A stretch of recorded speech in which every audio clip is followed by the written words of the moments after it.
Your transmission just died. You already know you're not calling your brother. You'll put it on a card at 24% interest first.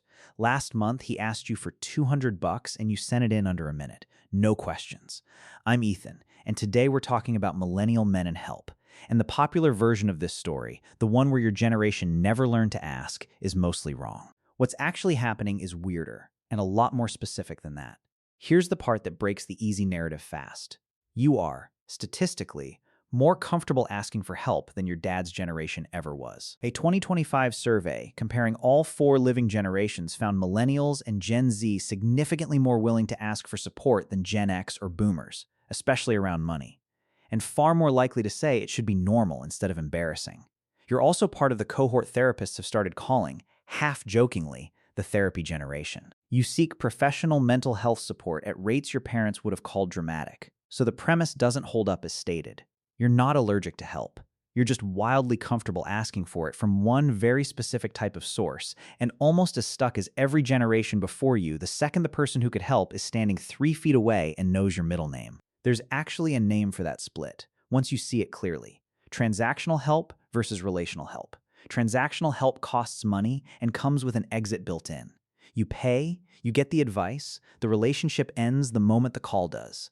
Nothing lingers. Relational help. The brother, the friend, the coworker who genuinely say yes, opens something that never fully closes. A small, unresolved thread sitting there in every future conversation, whether either of you ever brings it up again or not.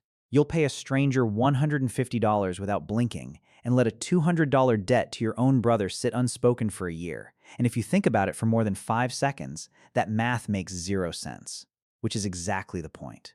It was never about the math. Layer 2. And this is where it stops being a millennial thing and starts being a men thing riding shotgun inside a millennial thing. Decades of research on masculinity keep landing on the same finding. Men use both medical and emotional support less than women, and it gets worse the more a guy has internalized old ideas about self-reliance. Not new. What's new is that you grew up in the first stretch of history where therapy got marketed directly at you.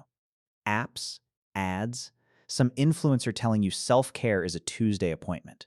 So the transactional lane got fully renovated right as you were coming up. The relational lane, the one running through an actual person who knows you, never got touched, still running on your grandfather's wiring. A 2025 study in personality and individual differences went one layer deeper and found something specific. It's not masculinity itself blocking men from getting help.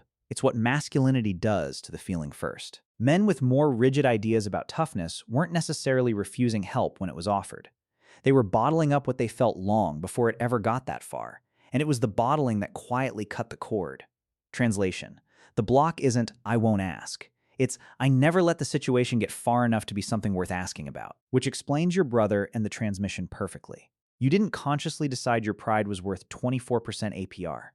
You just never let the conversation get anywhere near "I'm actually in a tight spot," because that sentence requires admitting the feeling before it requires making the ask. And the feeling was the part you trained out of yourself around age 19. Here's the mechanism in one line, worth remembering. Paying for help closes the loop the second the transaction ends. Asking someone you know opens one that stays open. For a generation raised to hate, owing anybody anything they can't immediately settle, relational help costs something transactional help never will. An ongoing, unresolved connection to another human, which happens to be the exact thing you were never taught how to sit inside comfortably. One more layer, because it's worth being fair here. This probably isn't fully your fault.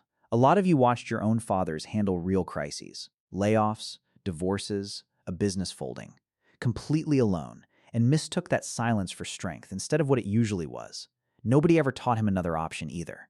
You inherited the pattern, gave it a Venmo account, and called it independence. None of this means therapy is a mistake or that professional help is somehow the lesser version.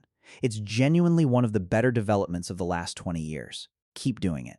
The gap isn't a flaw in seeking help. It's a blind spot around one specific kind of it, the kind with no invoice attached. So here's the small fix, if any of this landed. Next time you'd rather put something on a card than ask someone you actually know. Say the ask out loud before you talk yourself out of it. Even alone, in the car, like an idiot. It still counts. Not "can you help me," which feels like signing something. Try "I'm dealing with something. Can I talk it through with you?" That version doesn't ask for money first. It just walks through the door your transactional lane already knows how to use. And maybe call your brother. Not about the $200, just to talk. Tell him about the transmission before the card statement does.